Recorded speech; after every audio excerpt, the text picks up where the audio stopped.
Good evening to all. अगर मेरा voice and video clear है तो सभी थोड़ा सा क्लियर लिख दें।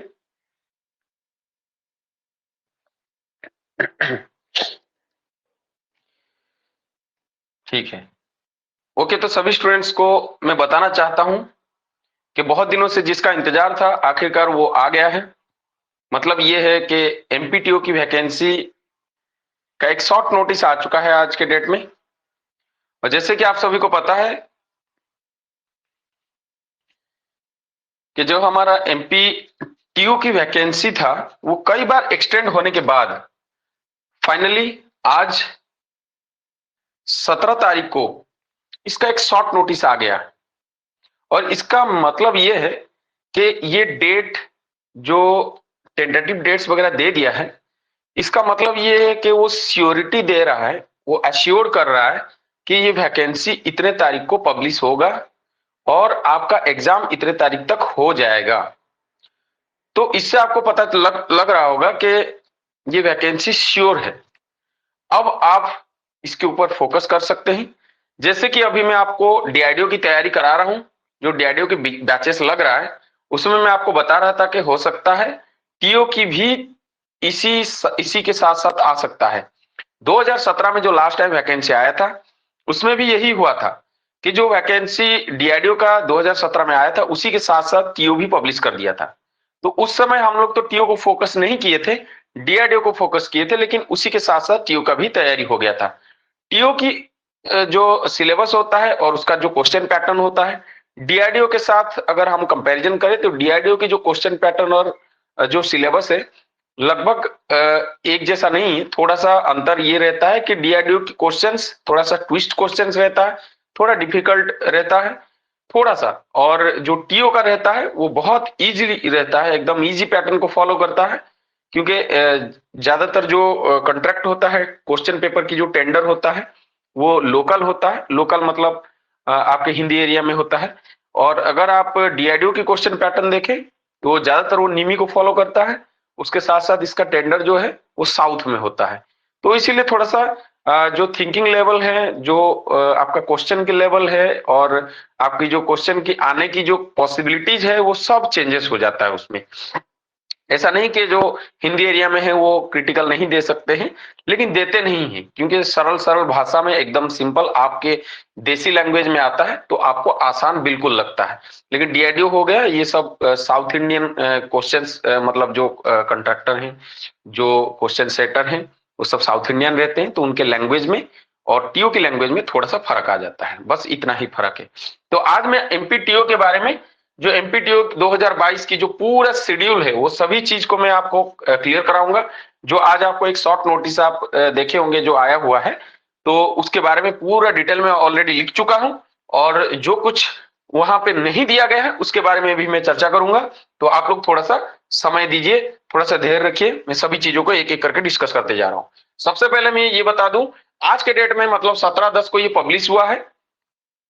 इसमें जो दिया गया है वो है कि उसका टेंटेटिव डेट्स कुछ पब्लिश कर दिया गया है और एलिजिबिलिटी क्राइटेरिया पब्लिश कर दिया गया है। इसके बाद जो एग्जामिनेशन की रूल्स है वो खाली पब्लिश किया गया है। पोस्ट कितने आएंगे वो डिक्लेयर नहीं किया गया है, फिर भी हमारे अनुमानित ये है कि 650 करीब पोस्ट आ सकते हैं, क्योंकि बहुत पहले की वैकेंसी है, ये 2019 की वैकेंसी है जो कि पोस्टपोन होते होते होते होते 2022 हो गया है। अब मध्य प्रदेश सरकार इस वैकेंसी को रिलीज किए हैं, तो इसीलिए वो अनुमान कर रहे हैं जो पहले वैकेंसी 650 आना था, अब यहाँ पे वही 650 कम से कम आने की उम्मीद है। ये 650 कौन से ट्रेड की है आपको ये भी मैं बता दूं, ये 650 जो सीट आने वाला है लगभग ये 650 अगर आता है तो ये ऑल ट्रेड होगा, ठीक है।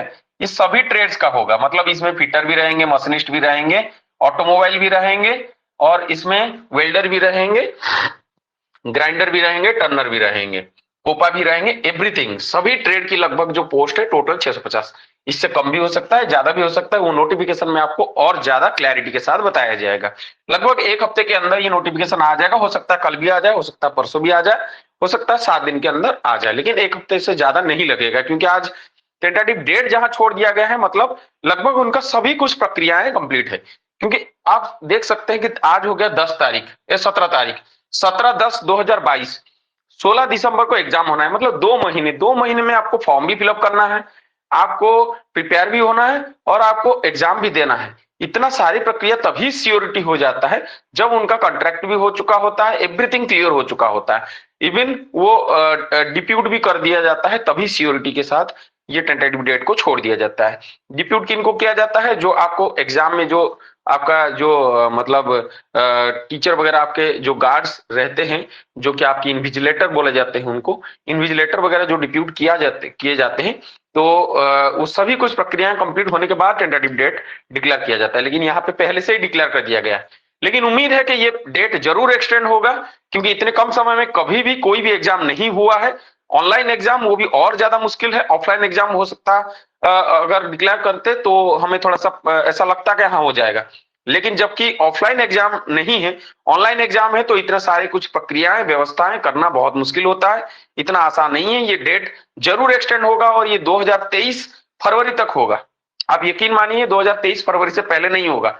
तो कुल मिला के आपको ये 1 हफ्ते के बाद पूरा क्लियर हो जाएगा। ठीक है, ये टेंटेटिव डेट वहां पे नोटिफिकेशन जब आएगा तो वहां पे देखना, बिल्कुल नहीं देगा। क्यों? क्योंकि ये एक्सटेंड होगा, और अगर दे भी देता है तो एक एक्सटेंशन का नोटिस जरूर वो पुटअप करेंगे, जिससे कि आपका एग्जाम 2 महीना और आगे बढ़ जाएगा। लेकिन फिलहाल अभी इस डेट को अगर हम लेके चलते हैं तो कुल मिला के आपके पास पूरे पूरे 2 महीने के समय आपके हाथ में है। चलिए तो आगे बढ़ते हैं। यहाँ पे कौन से स्टूडेंट यहाँ पे अप्लाई कर सकते हैं, मैं आपको पूरा क्लियर कट बता देता हूँ। यहाँ पे मध्य प्रदेश के ही स्टूडेंट अप्लाई कर सकते हैं। अगर आप बाहर के छात्र हैं और हमारे आइडियल के स्टूडेंट के साथ, आइडियल क्लासेस के साथ अगर आप जुड़े हैं और पढ़ रहे हैं, तो आप केवल डीआरडीओ में फोकस कीजिए। टीओ के बैच में आप फोकस करके कोई फायदा नहीं है, क्योंकि टीओ आपके मध्य प्रदेश की टीओ आपके लिए नहीं है। अगर आप उत्तराखंड के हैं, आप अगर बिहार के हैं, अगर आप उत्तर प्रदेश के हैं, तो आप आपके एरिया में जब टीओ निकलेगा, जैसे कि आपका उत्तर प्रदेश का टीओ निकल चुका है, महाराष्ट्र का टीओ निकल चुका है, बिहार का भी आने वाला है, उत्तराखंड का अभी निकल गया है, फिर से अभी आने वाला है। तो ये सब स्टूडेंट जो भी आप जुड़े हैं, वो आप आपके एरिया में जब निकलेगा तभी आप उसमें अप्लाई कर सकते हैं। लेकिन फिलहाल मध्य प्रदेश के स्टूडेंट्स के लिए ये बहुत बढ़िया वैकेंसी है, क्योंकि वही स्टूडेंट्स केवल अप्लाई कर सकते हैं जो मध्य प्रदेश के निवासी होंगे। उसके बाद एज लिमिट की बात करते हैं। एज लिमिट में आपको पता है कि पिछले बार की अगर पिछले बार की तरह एज लिमिट अगर रखता है तो ये 45 तक एज लिमिट रखेगा, 45। ठीक है, ये 45 तक एज लिमिट रखेगा। इसके बाद आपका अलाउंसेस देगा, जैसे कि SC ST और PH स्टूडेंट्स के लिए अलाउंसेस देता है और रिलैक्सेशन देता है, और उसके बाद OBC स्टूडेंट्स के लिए भी रिलैक्सेशन देता है। सेम सब कुछ इसी में सब कुछ प्रिविलेज रहेगा आपका। रिजर्वेशन की बात करें, रिजर्वेशन मतलब ये होता है कि यहाँ पे एक स्पेशल रिजर्वेशन रहता है जो कि फीमेल के लिए। ठीक है, ये फीमेल को मतलब महिलाओं को ये थोड़ा सा प्रायोरिटी देते हैं इस वैकेंसी के तहत। और इसके साथ साथ आपका जो जैसे कि आपका जनरल कैटेगरीज होते हैं, जैसे कि आप अगर सपोज SC स्टूडेंट हैं, ST स्टूडेंट हैं, फिजिकल हैंडीकैप है, दिव्यांग व्यक्ति हैं, या फिर आप अगर OBC हैं, तो आपके लिए ESW है। तो ये सभी कैटेगरी के स्टूडेंट्स की ये सब रहता ही है और रहेगा भी। कुल मिला के यही है कि इस कैटेगरी में जो रिजर्वेशन कैटेगरी में जो स्टूडेंट्स आते हैं, उनके लिए UR सीट भी उनके लिए ही होता है। मतलब कहने का ये है कि आप सब UR कैटेगरी में जो सीट रहते हैं वो भी आपके साथ जुड़ जाता है।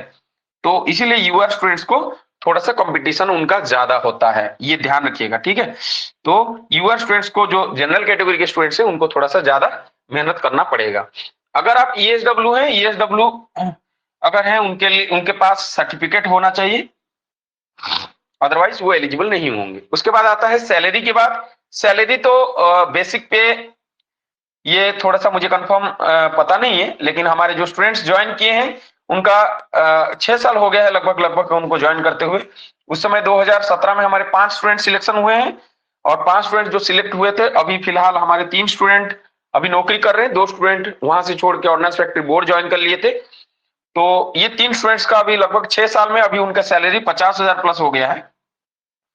तो 50,000 प्लस सैलरी एनफ होता है 5-6 साल में, बहुत बढ़िया है सैलरी, और कोई इरेगुलरिटी नहीं है। मध्य प्रदेश सरकार सैलरी बिल्कुल रेगुलर टाइम पे देते आ रहा है और देता भी जाएगा, उम्मीद है।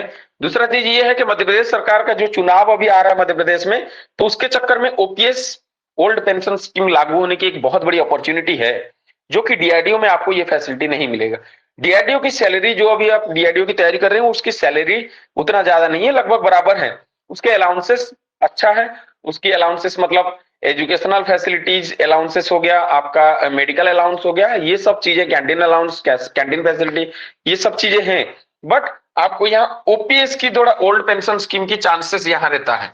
मध्य प्रदेश की अगर वैकेंसी की बात करें फ्यूचर में, जैसे कि दूसरे जो स्टेट हैं वहां पे जैसे ओपीएस लागू हो चुका है, यहाँ पे भी एक चांस बनता है। तो इसीलिए डीआरडीओ के मुकाबले आज के डेट में स्टेट लेवल की नौकरी बहुत बेस्ट है। जैसे कि आपको कोलकाता में ओल्ड पेंशन स्कीम लागू है, आपके राजस्थान में ओल्ड पेंशन स्कीम लागू हो गया है, आपके हरियाणा में ये क्या बोलते हैं, झारखंड में ओल्ड पेंशन स्कीम लागू हो गया। तो जितने स्टेट अभी ओपीएस डिक्लेयर कर चुके हैं, अभी उम्मीद किया जा रहा है कि हर कोई स्टेट लेवल में जो है ओपीएस डिक्लेयर करते जाएंगे, तो इसीलिए मध्य प्रदेश स्टूडेंट्स को भी इसका फायदा मिल सकता है, ऐसा अनुमान किया जा रहा है। उसके बाद करते हैं एजुकेशनल क्वालिफिकेशन के बारे में कि कौन कौन इसको अप्लाई कर सकते हैं। देखिए एजुकेशनल क्वालिफिकेशन में मैं आपको बता दूं, यहाँ पे आईटीआई स्टूडेंट्स के लिए, आईटीआई स्टूडेंट्स के साथ साथ यहाँ पे पॉली स्टूडेंट्स तथा बीटेक स्टूडेंट्स, ये सभी अप्लाई कर सकते हैं। और यहाँ पे जो स्पेशल प्रेफरेंस दिया गया है, ये पॉली और बीटेक वालों को दिया गया है पिछले बार की तरह। मतलब ये है कि इनको स्पेशल प्रायोरिटी इसीलिए दिया गया है, अगर टोटल 300 पोस्ट निकलता है तो इनके लिए 50% के आरक्षण रहता है। टोटल 50% सीट यही पॉली और बीटेक वालों को मिलेगा। मतलब 300 पोस्ट में 150 पोस्ट पॉली और बीटेक वालों के बीच में बट जाएगा, बाकी जो 150 रहेगा वो आईटीआई वालों के लिए रहेगा। उसमें फिर फीमेल कैटेगरी का अलग ये रिजर्वेशन रहता है, उसके साथ साथ एससी एसटी पीएच ओबीसी और ईएसडब्ल्यू की अलग कोटा रहता है। ठीक है, तो जो पॉलिटेक्निक स्टूडेंट्स हैं, बीटेक स्टूडेंट्स हैं, आप थोड़ा एफर्ट लगाइए, आपका नौकरी हो सकता है। लेकिन सिलेबस जो होता है, जो क्वेश्चन पैटर्न रहता है, वो पूरा आईटीआई लेवल रहेगा। ध्यान दीजिएगा, इस सिलेबस के टाइम पे मैं बताऊंगा कि आपका क्वेश्चन पैटर्न कैसा रहेगा, तैयारी कैसा करना पड़ेगा आपको, ये सभी चीज में पहले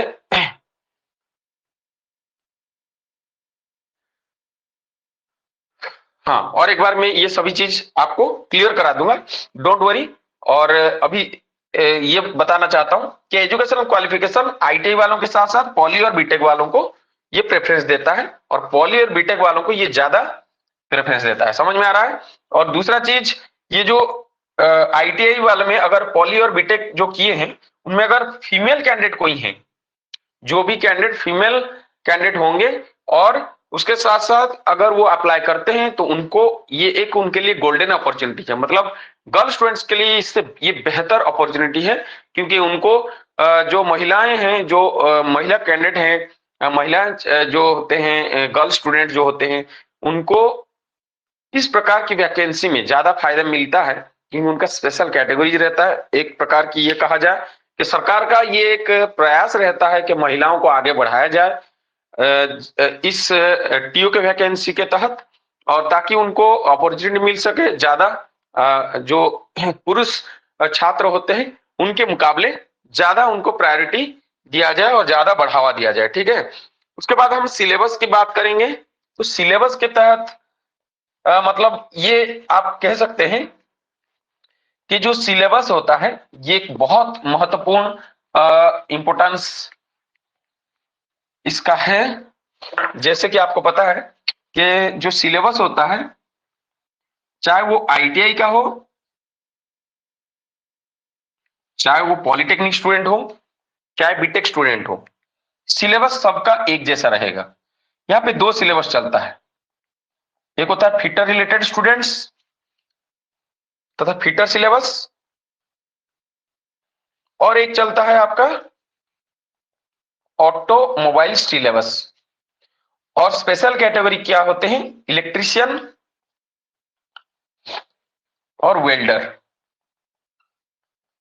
ठीक है, चार कैटेगरी की सिलेबस, और उसके बाद कोपा ओपा वो सब अलग है।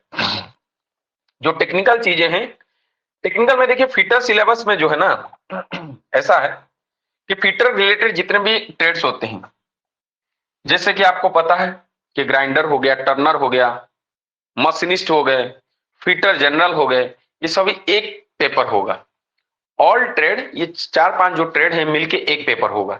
सभी का एक जैसे क्वेश्चंस लगभग आएंगे, लगभग बराबर के क्वेश्चंस आएंगे और एक शिफ्ट में उनको बुला लेगा। ठीक है, ये शिफ्ट हो या ये शिफ्ट हो, एक ही शिफ्ट में बुला लेगा, सबका पेपर कर देगा। क्योंकि इनका जो क्वेश्चंस है अगर एग्जैक्ट सेम टू सेम ना भी आता है तो लगभग मिला जुला के वही वही क्वेश्चन को घुमा घुमा के देगा। ठीक है, क्योंकि इनका सिलेबस एक जैसा है। ऑटोमोबाइल में आपका ट्रैक्टर मैकेनिक हो गया, डीजल मैकेनिक हो गया, ये सभी आते हैं। तो इसलिए इन स्टूडेंट्स का ट्रैक्टर मैकेनिक, डीजल मैकेनिक जो है, इन सभी का ऑटो फिटर जो होते हैं एक सिलेबस होता है पूरा इंजन के बारे में। जो इलेक्ट्रिकल होते हैं उनका इलेक्ट्रिकल, इलेक्ट्रॉनिक और वायरमैन उनका एक जैसे सिलेबस होता है।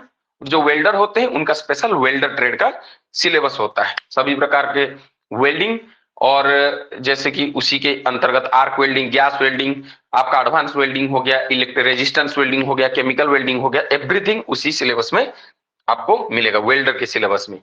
ठीक है, तो दीज आर ऑल सिलेबस। और इसके बाद मैं आपको एक चीज बताना चाहूंगा, जो पॉलिटेक्निक स्टूडेंट्स हैं उनके लिए कोई एक्स्ट्रा सिलेबस नहीं है। पॉली और बीटेक स्टूडेंट्स के लिए कोई एक्स्ट्रा सिलेबस नहीं है, सिलेबस उनका यही रहेगा। तो मतलब है कि आप सभी को जो है ये सभी चीज इनके सिलेबस को पढ़ना पड़ेगा। अगर आप फिटर में अप्लाई करते हैं, मतलब आप फिटर, जनरल फिटर या फिर मशीनिस्ट अप्लाई करते हैं या टर्नर अप्लाई करते हैं या वेल्डर अप्लाई करते हैं, तो आपको वही पढ़ना पड़ेगा जो इनके वहां पढ़ाया जाता है। मतलब जो आईटीआई का थ्योरी है उसी को फोकस करना होगा, अदरवाइज आप फेल हो जाएंगे, आप नहीं कर पाएंगे। अब बात करते हैं कि मार्क्स की बात, कितना मार्क्स की पेपर होगा। ये टोटल जो मार्क्स की पेपर होगा वो आपको मैं बता दूं 100 मार्क का पेपर रहता है, 100 मार्क्स का पेपर रहता है, 100 मार्क्स का पेपर रहता है। इसमें पिछले बार जो था वो 80-20 था, 80 मार्क्स टेक्निकल था और 20 मार्क्स, सॉरी 75 मार्क्स टेक्निकल था और 25 मार्क नॉन टेक था। और जो 25 मार्क नॉन टेक था पिछले बार में पूरा एमपी जीके आ गया था, बस और कुछ नहीं आया था, पूरा एमपी जीके आ गया था इसमें 25 मार्क में। ना एक भी मैथ्स आया था, ना साइंस आया था, ना करंट जीके आया था, ना कुछ। पूरा 25 के 25 मार्क एमपी जीके आया था और 75 मार्क बेहतरीन टेक्निकल आया था, एकदम सरल सरल टेक्निकल। मतलब सरल मतलब इतना सरल नहीं है कि जितना आप सोच सकते हैं। माइक्रोमीटर की लिस्ट काउंट क्या है, स्टील रूल किस धातु से बना है, वर्नियर कैलिपर किस धातु से बना हुआ है, हैमर किस धातु से बना हुआ है, फाइल की जो टीथ की एंगल होती है ओवरकट की कितना होता है, अपकट की कितना होता है, ये सब नहीं आया था। चीजेल की एंगल कितना होता है, ये सब नहीं आया था।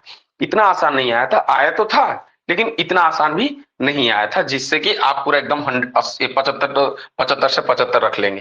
थोड़ा सा मिला जुला के क्वेश्चन आया था जिससे कि स्टूडेंट्स काफी कंटेस्ट हुआ था।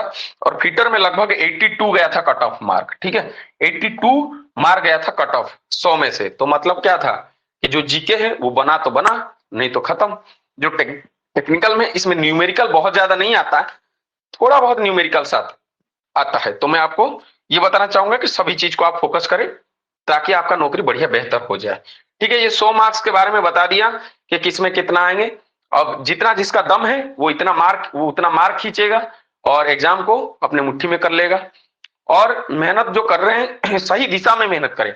मेहनत दो प्रकार करते हैं, कुछ स्टूडेंट्स एकदम लगे रहते हैं पागलों की तरह, ना कहीं घूमना ना कहीं फिरना, पूरे किताब के साथ पड़े रहते हैं, लेकिन उनका फिर भी अनसक्सेस होते हैं। यह अनसक्सेस होने का कारण यही है कि मेहनत तो वो कर रहे हैं लेकिन सही दिशा में नहीं कर रहे हैं। परफेक्ट डायरेक्शन में अगर परफेक्ट हार्डवर्क करेंगे तो आपका सक्सेस निश्चित होगा। लेकिन अगर आप बहुत ज्यादा मेहनत कर रहे हैं लेकिन सही डायरेक्शन में नहीं कर रहे हैं तो आपका सक्सेस जो होने का जो चांसेस है, पॉसिबिलिटीज है, जो परसेंटेज है सक्सेस होने का, वो घट जाएगा। क्योंकि सही डायरेक्शन में हार्ड वर्क करिए तभी जाके आप सक्सेस होंगे। और अगर आप आइडियल के साथ, तैयारी के साथ जुड़ना चाहते हैं, क्योंकि आप जानते हैं आइडियल क्लासेस एक बहुत बड़ा प्लेटफॉर्म है आपका टेक्निकल के ऊपर, और यहाँ पे आपको फुल सिलेबस मिलेगा, मतलब टेक्निकल नॉन टेक्निकल सभी पूरा फुल सिलेबस मिलेगा। और आपका जो ऑफलाइन और ऑनलाइन की कोचिंग में दोनों प्रकार की सुविधाएं हैं। अगर आप ऑफलाइन करना चाहेंगे तो आप ऑफलाइन भी आके पढ़ सकते हैं डायरेक्ट कॉम्पिटेटिव माहौल में, और अगर आप ऑनलाइन करना चाहेंगे तो ऑनलाइन भी क्लास, नाइट क्लास लगता है तो आप ऑनलाइन भी क्लास कर सकते हैं। पढ़ाई सभी बैच में सभी कुछ सेम रहेगा, हाँ, लेकिन ऑफलाइन में थोड़ा सा कॉम्पिटेटिव माहौल ज्यादा रहता है। पढ़ाई सेम रहेगा, ऑनलाइन में भी पढ़ाई सेम रहेगा, बट कॉम्पिटेटिव माहौल थोड़ा कम मिलता है। तो आपको जैसा चाहिए आप वैसा कर सकते हैं। अगर आप ज्यादा जी जान से तैयारी करना चाहते हैं तो ऑफलाइन में आप आ जाइए, आपका रहने का हम व्यवस्था करा देंगे, पैसा आपको देना होगा, और खाने पीने की व्यवस्था आपको खुद हैंडल करना होगा। हाँ, हम हेल्प कर देंगे, अगर आप जैसे खाने पीने की व्यवस्था वो सब हमसे बात कर लीजिएगा, हम व्यवस्था करा देंगे। 2 महीने की बात है, 2 महीने में जो जितना एफर्ट लगाएगा उसका एग्जाम उतना बढ़िया क्लियर हो जाएगा। ठीक है, थैंक्स टू ऑल। इसके बाद हम बात करेंगे फिर नेक्स्ट वीडियो में, और जो भी जानकारी मिलेगा और आगे की अपडेट्स के बारे में बताऊंगा। और आप जी जान से लगे रहिए। मेरा जो फोन नंबर है, जो मेरा कॉन्टैक्ट नंबर है, वो आपको मैं यहाँ पे लिख दे रहा हूं। आप अगर चाहेंगे तो मुझे कॉन्टैक्ट कर सकते हैं, अगर आप तैयारी करना चाहते हैं तो। मेरा नंबर है 9407059920। ठीक है, ये मेरा मोबाइल नंबर है। आइडियल टेक्निकल क्लासेस के नाम से अगर आप गूगल में सर्च भी करेंगे तो भी मिल जाएगा। यूट्यूब में आइडियल टेक्निकल जीनियस नाम के चैनल पर आप देख सकते हैं यूट्यूब में, तो वहां पे आपको मेरा मोबाइल नंबर वगैरह मिल जाएगा। हमारे जो सर हैं, अनु सर हैं, उनका मोबाइल नंबर वगैरह भी मिल जाएगा। और आप कांटेक्ट कीजिए, हमसे जुड़िए, हमारे साथ पढ़िए, बेहतरीन तैयारी कीजिए और जबरदस्त सक्सेस आप अपने मुट्ठी में कीजिए। Okay, thanks to all, good night, bye bye, जय हिंद।